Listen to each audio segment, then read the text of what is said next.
Shalom, selamat pagi, saudara yang diberkati dalam Tuhan Yesus Kristus. Jumpa lagi bersama dengan kami dalam Gracia Hope Compassion Channel.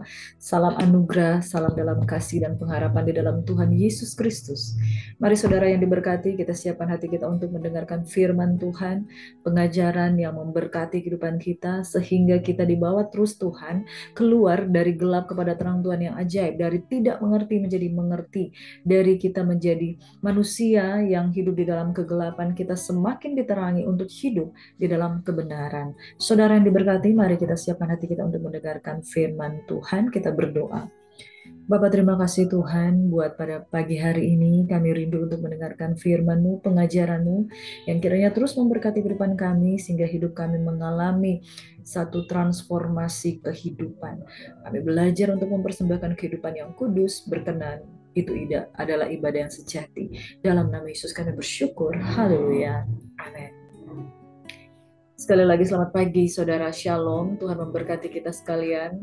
Bapak Ibu Saudara yang diberkati oleh Tuhan Yesus Kristus, kita akan belajar kebenaran firman Tuhan pada pagi hari ini dari 1 Korintus 7 ayat 1 sampai 16. Pasal ini sampai dengan ayat yang ke-40, kita akan belajar dari 1 sampai 16. Saudara, tentang pernikahan.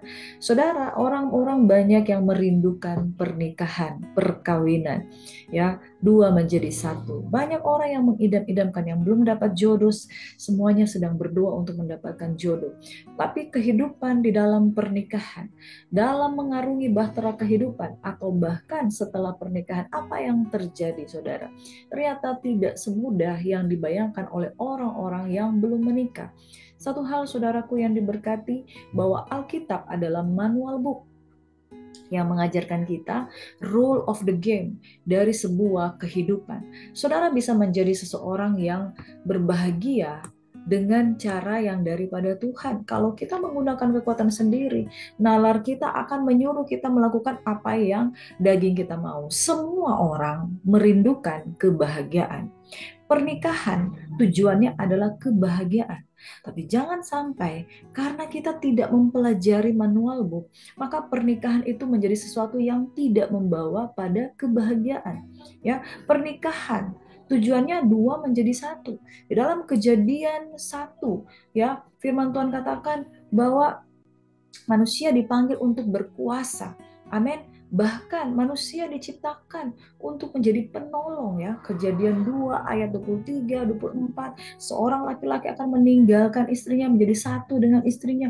Wah, luar biasa sekali. Kalau kita hadir di satu wedding party, kita melihat betapa bahagianya dua pasangan yang sedang dimabuk cinta.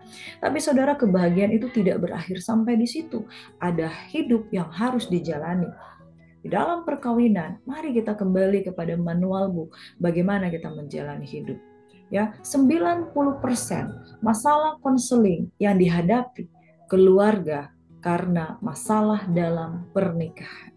Itu sebabnya saudara, mari jangan main-main dengan pernikahan.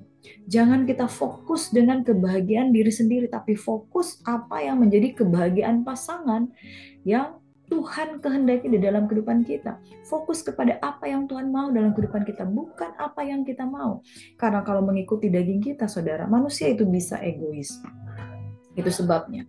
Mari, back to Bible. Di dalam 1 Korintus 7 ayat 7 sampai 9, namun demikian alangkah baiknya kalau semua orang seperti aku. Tetapi setiap orang menerima Allah karunia-Nya yang khas, dan seorang karunia yang ini, yang lain karunia itu. Tapi kepada orang-orang yang tidak kawin dan kepada janda-janda aku anjurkan supaya baiklah mereka tinggal dalam keadaan seperti aku. Tapi kalau mereka tidak dapat menguasai diri, baiklah mereka kawin. Sebab lebih baik kawin daripada hangus karena hawa nafsu. Ada satu hal, manusia diciptakan memang untuk memiliki naluri. Ayat 1 sampai ayat 14 dari 1 Petrus 1 berkata begini, hiduplah sebagai anak-anak yang taat dan jangan turuti hawa nafsu yang menguasai kamu pada waktu kebodohan. Pernikahan menjaga kita supaya kita tidak jatuh di dalam dosa hawa nafsu. Bagi seorang pria dan wanita, pernikahan supaya kita tidak jatuh di dalam dosa hawa nafsu. Di dalam kitab Kejadian 1, Kejadian 2, Pernikahan itu adalah inisiatif Tuhan untuk melahirkan anak-anak manusia di muka bumi ini untuk berkuasa di atas muka bumi ini. Tetapi manusia pada waktu dia jatuh dalam dosa, pernikahan atau perkawinan itu menjadi satu alat untuk menjaga diri kita supaya kita tidak dikuasai oleh hawa nafsu. Karena manusia sudah jatuh dalam dosa. Pernikahan tadinya tujuan awalnya di dalam kitab Kejadian 1, Kejadian 2 adalah untuk melahirkan keturunan-keturunan untuk berkuasa di bumi. Ketika Adam dan Hawa jatuh di dalam dosa, manusia akhirnya bisa membedakan yang baik dan yang jahat. Maka orang itu menuruti hawa nafsu dalam kedagingan. Mereka jatuh di dalam dosa perzinahan, percabulan. Dan pernikahan menjadi satu alat tujuan yang baru untuk kita tidak dikuasai oleh hawa nafsu kedagingan. Alangkah baiknya kalau kita menguasai diri kita dan menerima karunia Allah yang khas. Jadi sebetulnya saudara, pernikahan itu boleh dilakukan juga boleh tidak dilakukan. Karena tujuan utama manusia itu sebenarnya bukan menikah. Tapi tujuan utama manusia itu adalah menerima karunia Allah yang khas untuk hidup dan melayani Tuhan. Tapi jika seseorang tidak dapat menguasai diri, hendaklah dia kawin daripada hangus karena hawa nafsu. Nah, saudara, pernikahan sudah diberikan oleh Tuhan. Yang harus dilakukan oleh umat Tuhan adalah menjaga hidupnya supaya menghargai pernikahan itu, supaya kita tidak lenyap di dalam hawa nafsu yang menguasai pada waktu kebodohan. Kita sudah diberikan pernikahan itu, saudara. Apa yang harus dilakukan? Harus dijaga, saudara. Pernikahan itu harus dijaga. Tapi pernikahan itu bukan tujuan akhir. Saya mau katakan bahwa tujuan akhir dari kita adalah melayani Tuhan dan mengejar mahkota kehidupan. Kalau saudara jatuh bangun hanya karena persoalan pernikahan, saudara harus kembali kepada Alkitab. Bagaimana saudara sebetulnya memiliki tujuan hidup yang benar. Kita dipanggil bukan untuk sekedar menikah. Kita dipanggil untuk melayani Tuhan. Tetapi supaya kita tidak jatuh di dalam hawa nafsu yang menguasai waktu kebodohanmu, menikahlah. Di dalam pernikahan, hiduplah sebagai anak-anak Tuhan. Hiduplah sebagai anak-anak kerajaan yang hidupnya memuliakan Tuhan. Jadi saudara, pernikahan itu hanyalah alat supaya kita dapat menjaga hidup benar, suci, dan pada akhirnya bisa melayani Tuhan. Tentang perkawinan dari 1 Korintus 7 ayat 1 sampai 16. Perhatikan, bahaya percabulan. Hendaklah kamu menikah daripada kamu melayani Tuhan. Kamu jatuh di dalam dosa karena ada hawa nafsu yang begitu menggoda. Lebih baik kamu menikah. Baru yang berikutnya, ketika seorang menikah, dia tidak berkuasa atas dirinya sendiri. Yang istri memberi hidupnya kepada suami. Hendaklah suami memenuhi kewajibannya terhadap istri, demikian pula istri terhadap suaminya. Istri tidak berkuasa atas tubuhnya sendiri, tetapi suaminya. Demikianlah pula suami tidak berkuasa atas tubuhnya sendiri, tapi istrinya. Dalam hal ini, the point is, saudara, kesukaan kita ketika menikah adalah menyenangkan pasangan kita, berkorban, dan menyerahkan hidup kita untuk menyukakan pasangan kita. Itu sebabnya ketika kita menikah, 1 ditambah 1 sama dengan 1. Karena suami menyenangkan hati istri, istri menyenangkan hati suami, dan mereka tidak berkuasa atas tubuhnya sendiri, tapi mempersembahkan tubuhnya, pribadinya kepada pasangannya. Itu sebabnya 2 menjadi 1. Jadi saudara mengingat bahaya percabulan, mending saudara menikah. Tujuannya bukan untuk menikah, tujuannya untuk melayani Tuhan. Yang kedua saudara, ketika kita menikah 1 tambah 1 menjadi 1 karena seseorang harus mengupayakan kebahagiaan pasangannya. Janganlah kamu saling menjauhi kecuali dengan persetujuan bersama untuk sementara waktu, supaya kamu mendapat kesempatan untuk berdoa. Sesudah itu hendaklah kamu kembali hidup bersama-sama supaya iblis jangan menggoda kamu karena kamu tidak tahan bertara. Persoalan dari manusia adalah hawa nafsunya, saudara. Hawa nafsunya. Hawa nafsunya itu, saudara, karena manusia daging. Itu sebabnya pernikahan yang kudus itu menyucikan pribadi manusia yang penuh dengan kedagingan ini. Tapi saudara, tujuannya kita harus untuk memperlakukan pernikahan itu dengan kudus. Tujuannya supaya kita kemudian tidak tergoda, tidak jatuh, dan kita masing-masing bisa berdoa. Kalaupun seorang pasangan suami istri itu saling menjauhi, tujuannya adalah pergi beribadah, pergi berdoa. Selanjutnya kembali lagi hidup bersama. Suami dan istri tidak diizinkan untuk berpisah jauh, lama, kecuali karena satu persetujuan bersama, dan kemudian masing-masing harus berdoa supaya iblis tidak mengambil keuntungan. Manusia tidak tahan bertarak, apalagi kalau dia sudah pernah menikah.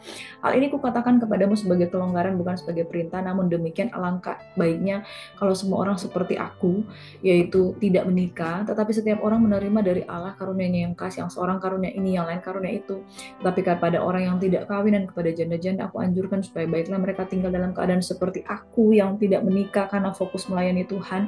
Tapi kalau mereka tidak dapat menguasai diri, baiklah mereka kawin. Sebab lebih baik kawin daripada hangus karena hawa nafsu. Sekali lagi saudara, Tuhan izinkan pernikahan supaya manusia tidak jatuh dalam hawa nafsu. Hal itu terjadi karena tujuan pernikahan berubah setelah manusia jatuh dalam dosa. Awalnya, tujuan pernikahan adalah untuk menghasilkan keturunan untuk berkuasa di bumi. Waktu Adam dan Hawa belum jatuh dalam dosa, maka tidak ada hawa nafsu seperti sekarang ini yang begitu bodoh, kebodohan yang begitu menguasai. Nah sekarang ketika manusia sudah jatuh dalam dosa, ada keselamatan daripada Tuhan, dan ada satu wadah pernikahan untuk membuat manusia tidak hangus karena hawa nafsu. Nah dengan demikian pernikahan yang suci, kudus, dan diizinkan Tuhan ini adalah sebuah alat untuk menguduskan. Perkawinan adalah sebuah alat untuk menguduskan pasangan suami istri dengan legalnya mereka bisa berhubungan sebagai suami istri. Makanya perkawinan itu kudus, suci di hadapan Tuhan dan harus dijaga. Kepada orang-orang yang telah kawin, tidak, bukan aku tapi Tuhan perintahkan supaya tidak ada perceraian. Istri tidak boleh menceraikan suaminya, dan jikalau ia bercerai, ia harus tetap hidup tanpa suami dan berdamai dengan suami. Jika seorang suami tidak boleh menceraikan istrinya. Saudara, poin yang berikutnya bahwa perceraian bukan kehendak Tuhan. Karena perkawinan itu bukan tujuan utama dari hidup, tujuan utama kita adalah pelayanan. Makanya perkawinan itu yang sudah Tuhan berikan, anugerahkan, itu harus dijaga dengan baik dan tidak boleh bercerai. Karena Tuhan tidak menghendaki manusia hidup itu hanya dikuasai oleh hawa nafsu, kawin cerai, kawin cerai. Nah, ada pernikahan yang kemudian terpaksa bercerai karena ada masalah KDRT, ya, penipuan ada di sana atau kehancuran-kehancuran dan lain di sana. Tapi Tuhan tidak menghendaki seorang untuk menikah lagi. Dikatakan kalau ia bercerai, ia harus hidup tanpa suami. Artinya dia tetap single. Atau pilihannya kamu kembali kepada suamimu. Seorang suami tidak boleh menceraikan istrinya. Kalau saudara berkata, bolehkah bercerai? Di dalam Matius 19, oleh karena ketegaran hatimu, Musa mengeluarkan surat cerai. Tapi sejak awal Tuhan tidak menghendaki perceraian. Tapi jikalau ia bercerai, tetaplah hidup tanpa suami. Atau kemudian balik kepada suami berdamai, atau tetap hidup sendiri-sendiri, tapi tidak menikah lagi. Mengapa? Sebab tujuan utama pernikahan adalah keselamatan dari hawa nafsu dan untuk beranak cucu menghasilkan keturunan ilahi di dalam Maleakhi 2 ayat 14-16. Dan tujuan pernikahan adalah untuk kebaikan, untuk keselamatan. Kalau ada masalah di dalam pernikahan, karena Bapa adalah pribadi yang menyelamatkan, Tuhan mau pemulihan yang diutamakan, bukan perceraian. Saudara punya masalah dengan suami, tujuannya adalah supaya saudara kembali mendoakan keselamatan dia. Kepada orang-orang lain bukan Tuhan katakan, kalau ada seorang saudara beristrikan seorang yang tidak beriman, lalu perempuan itu mau hidup bersama-sama dengan dia, janganlah saudara itu menceraikan dia. Misalnya dia dari agama seberang, tapi dia tidak mau bercerai, dia mau tetap dengan kamu, seseorang yang percaya kepada Yesus. Saudara jangan ceraikan dia sekalipun Anda hidup bersama, sudah menikah dengan istri yang berbeda keyakinan. Dan kalau ada seorang istri bersuamikan seorang yang tidak beriman dan laki-laki itu mau hidup bersama-sama dengan dia, janganlah ia menceraikan. Jadi perceraian sebetulnya tidak ada alasan untuk bercerai. Nah, kalau suami, karena suami yang tidak beriman itu dikuduskan oleh istrinya, istri yang tidak beriman itu dikuduskan oleh suaminya. Jadi saudara, kalau saudara beda keyakinan saudara, maka karena saudara orang beriman, anak-anak saudara itu dikuduskan oleh iman saudara. Andai kata tidak demikian, niscaya anakmu adalah anak cemar, tapi sekarang mereka adalah anak-anak kudus karena engkau takut akan Tuhan. Tetapi kalau seorang yang tidak beriman itu mau bercerai, kalau dia orang yang beda keyakinan denganmu mau bercerai, biarlah ia bercerai. Dalam hal demikian saudara dan saudari tidak terikat. Tetapi Allah memanggil kamu untuk hidup dalam damai sejahtera. Sebab bagaimanakah engkau mengetahui, hai istri, apakah engkau tidak akan menyelamatkan suamimu? Atau bagaimanakah engkau mengetahui, hai suami, apakah engkau tidak akan menyelamatkan istrimu? Jadi perbedaan keyakinan pun bukan menjadi alasan untuk bercerai. Tapi kalau dia mau bercerai, saudara harus melepaskan. Saudara boleh melepaskan, bukan harus. Tapi yang Tuhan kehendaki, hiduplah dalam damai sejahtera. Perkawinan bukan tujuan utama dalam hidup. Tujuan utama dalam hidup adalah melayani Tuhan. Jika Anda menikah, saudara dipanggil untuk pemulihan. Perceraian mungkin terjadi, tapi yang Tuhan kehendaki, saudara jangan membiarkan perceraian, kawin cerai, dan tujuan hidup hanya untuk memuaskan hawa nafsu daging. Tapi tujuan Tuhan memanggil adalah untuk hidup di dalam pemulihan. Amin. Itu sebabnya kalau saudara punya masalah dalam rumah tangga, itu tentunya ada sesuatu yang salah. Ada dosa di sana, ada kekerasan mungkin di sana. Saudara hidup dengan kehidupan yang tidak nyaman, tidak mudah. Tidak semua orang bisa menjalani seperti yang mungkin saudara alami. Kita harus berempati dengan orang-orang yang punya masalah dalam pernikahan. Tapi, bukankah Anda pernah menikah karena mungkin Anda mencintai dia? Bukankah saudara dipanggil untuk melayani sesama? Tidakkah saudara rindu untuk melayani pasanganmu supaya dia bertobat, supaya dia sungguh-sungguh kembali kepada Tuhan? Perceraian bukan satu-satunya solusi, tetapi mendoakan dia supaya dia bertobat dan kemudian saudara hidup di dalam pemulihan. Ada banyak keluarga-keluarga yang dipulihkan karena memegang janji Tuhan di dalam 1 Korintus 7, yaitu usahakanlah perdamaian, usahakanlah pemulihan. Sebab kalau ada urutan prioritas saudara di dalam kehidupan pernikahan, prioritas utama adalah pemulihan, bukan penghakiman. Perceraian adalah sebuah kegagalan, tetapi bukan berarti orang yang bercerai, orang yang perlu dijauhi, orang yang perlu dihindari. Tidak, saudara. Mereka perlu ditolong. Saudara-saudara perlu ditolong. Dan dengan kebenaran firman Tuhan ini, banyak kesaksian. Ada orang-orang yang kemudian memperjuangkan pernikahan. Jadi sekali lagi saudara, firman Tuhan ini kiranya tidak mengintimidasi. Perceraian bukanlah kegagalan yang tidak bisa dipulihkan. Tetapi orang-orang yang berpegang kepada firman untuk mendoakan pasangannya, pernikahannya yang gagal, mereka mengalami kesaksian. Mari kita pegang prioritas utama. Tuhan menginginkan pemulihan, bukan menyerah. Tentang perkawinan, saya simpulkan dengan cepat.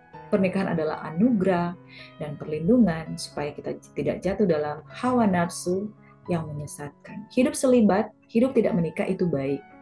Tapi ada realistis kebutuhan manusia, bahaya percabulan. Hendaknya semua punya masing-masing pasangan. Kalau saudara kuat, hiduplah selibat tanpa pasangan.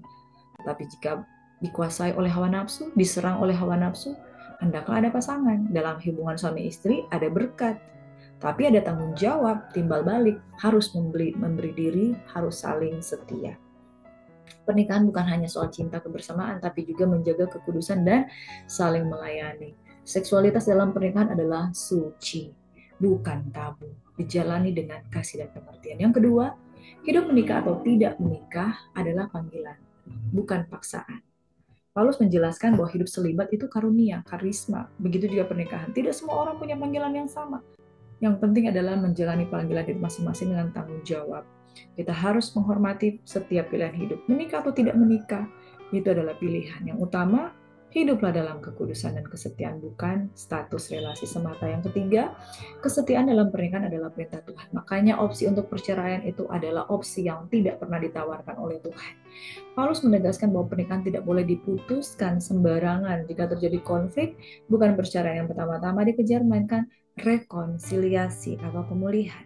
Pasangan hendaklah tetap berjuang menjaga keutuhan pernikahan. Kesetiaan adalah nilai kekristenan yang mendalam.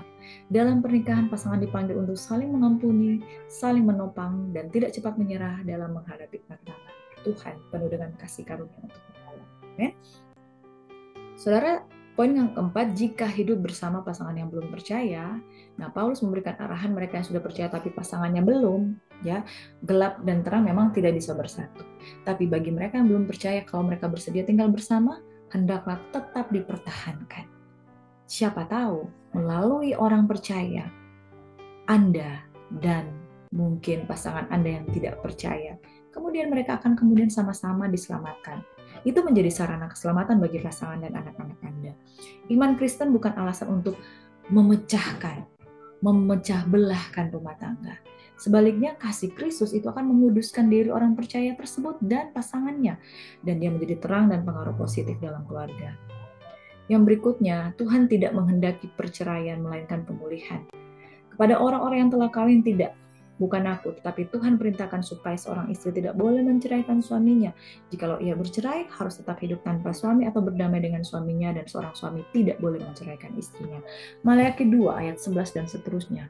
Yehuda berkhianat dan perbuatan keji dilakukan Israel di Yerusalem sebab Yehuda telah menajiskan tempat kudus yang dikasihi Tuhan dan telah menjadi suami anak perempuan Allah asing. Dan kamu bertanya, oleh karena apa? Oleh sebab Tuhan telah menjadi saksi antara engkau dan istri masa mudamu, yang kepadanya engkau telah tidak setia, padahal dia teman sekutumu dan istri seperjanjianmu. Bukankah Allah yang Esa menjadikan mereka daging dan roh? Apakah yang dikehendaki dari kesatuan itu? Keturunan ilahi. Jadi jagalah dirimu dan janganlah orang yang tidak setia terhadap istri dari masa mudanya. Sebab aku membenci perceraian, firman Tuhan Allah Israel, jika orang yang menutupi pakaiannya dengan kekerasan. Firman Tuhan semesta alam. Maka jagalah dirimu dan janganlah berkhianat. Saudara, Tuhan tidak menghendaki perceraian, bahkan membenci perceraian. Dalam pernikahan, jangan ada kekerasan. Jagalah dirimu dengan kesucian. Dan jangan berkhianat, mengkhianati pasangan, mencemari tempat tidur, dan saudaraku yang diberkati. Tuhan menghendaki mereka menjadi satu daging, satu roh. Apa yang dikehendaki Tuhan dari kesatuan itu? Keturunan ilahi. Jadi jaga dirimu saudara, jangan tidak setia kepada istri dari masa mudamu atau suami dari masa muda, bukan istri muda, tapi istri dari masa mudamu, yaitu istri yang kau nikahi sejak semula. Hari ini saudara, saya juga berempati kepada saudara-saudara yang punya masalah dalam pernikahan.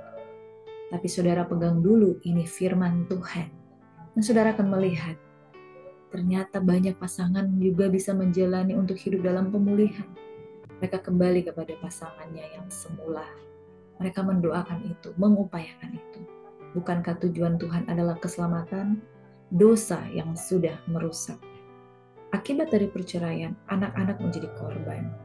Akibat dari perceraian, ada banyak keluarga yang tidak mencapai visi dan panggilan Tuhan. Tidak bertumbuh, tidak berbuah, trauma, dan lain sebagainya. Perceraian tidak dikehendaki Tuhan, tapi pemulihan dalam damai sejahtera. Itu yang Tuhan kehendaki. Amin. Kiranya nasihat tentang perkawinan ini bisa menjadi berkat buat kita. Ayat 17 dan seterusnya kita akan renungkan pada besok hari, saudara. Dan mari kita berdoa untuk pernikahan-pernikahan yang dibawa dalam Tuhan. Kiranya Tuhan memberikan keselamatan. Untuk pernikahan-pernikahan yang mengalami kegagalan, pasti ada restorasi. Saudara sabar, saudara mau dikonseling, datang kepada hamba Tuhan, minta didoakan, minta nasihat. Bagaimana saudara harus menghadapi sikap suami, sikap pasangan saudara yang tidak mendatangkan sukacita. Mari saudara berdoa, Tuhan kiranya memulihkan. Mari angkat segala pergumulan dan bebanmu datang kepada Tuhan. Bapa di surga, tidak mudah menjalani pernikahan ketika orang-orang melakukan satu pilihan yang salah pilih pasangan, salah bersikap, salah mengambil keputusan, dan ada begitu besar beban yang dipikulnya. Suami yang tidak menafkahi istri, suami yang kasar dengan istri, istri yang tidak menghormati suami, suami dan istri yang saling tidak setia berselingkuh satu dengan yang lain, mengakibatkan masalah-masalah sekunder di dalam kehidupan, anak yang tidak menerima kasih sayang, orang tua tidak bertanggung jawab terhadap anak, dosa merusak. Tapi bukankah Tuhan datang untuk memberi hidup, hidup di dalam pemulihan? Dosa memberikan kerusakan, kehancuran. Tapi bukankah Tuhan datang untuk mempersatukan kembali? Bapa di surga, hamba tahu betapa berat beban dari umat Tuhan yang menjalani pernikahan-pernikahan yang sulit, menjalani pernikahan-pernikahan yang sukar. Tapi Tuhan mengingatkan, please jangan menyerah. Perceraian itu bukanlah jalan keluar. Prioritas Tuhan adalah memulihkan keadaan kita. Terkadang dengan memiliki satu prinsip yang salah, maka orang itu dengan mudahnya menyerah. Perceraian itu adalah bukti banyak orang menyerah dengan pernikahannya. Tapi Tuhan mau katakan hari ini, please jangan menyerah. Aku ada dengan kasih karunia-Ku buat ibu. Buat ibu-ibu yang mengalami kekecewaan, kepahitan, mengalami korban KDRT, please jangan menyerah. Hari ini Tuhan mengangkat engkau dalam pemulihan kasih karunia daripada Bapa, Putra, dan Roh Kudus di dalam nama Yesus. Kiranya engkau tetap kuat, datang kepada Tuhan. Mungkin jawaban tidak datang sekaligus pada saat ini juga. Tapi kalau engkau berserah kepada Tuhan, Tuhan ini aku, pulihkan aku. Aku berdoa setiap pernikahan-pernikahan Kristen mengalami jawaban daripada Tuhan. Pasti ada jalan, jangan menyerah. Menangislah di kaki Tuhan dan Tuhan pasti akan menolong. Dalam nama Yesus Tuhan kami mengucap syukur, melepaskan berkat shalom kepada keluarga-keluarga Kristen. Haleluya Tuhan. Pemulihan terjadi, kasih setia Tuhan, kasih sayang Tuhan curah, turun, pengurapan Tuhan turun atas kehidupan keluarga-keluarga Kristen. Nama Yesus, haleluya. Amin. Shalom kekasih-kekasih Tuhan, jangan mudah menyerah. Restorasi pemulihan itu terjadi ketika kita pegang firman Tuhan. Pegang dulu janji firman Tuhan. Selanjutnya, Tuhan punya banyak cara untuk. Amin. Shalom, God bless you. Please jangan menyerah. Tuhan memberkati pernikahan saudara.